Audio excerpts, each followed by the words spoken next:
লগতে পেপাটো অকণমান ধৰ লাহেকৈ হাতটো তুলি লৈ দুপাকখন ঘূৰি লৈ কঁকাল ভাঙি অকণমান লৰ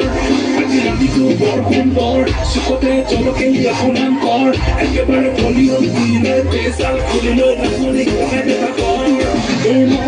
মনোৰণীয়া জীবন দুদিনীয়া ৰৈ ৰৈ কোমোৰা ৰাতি কেনে বাকৈ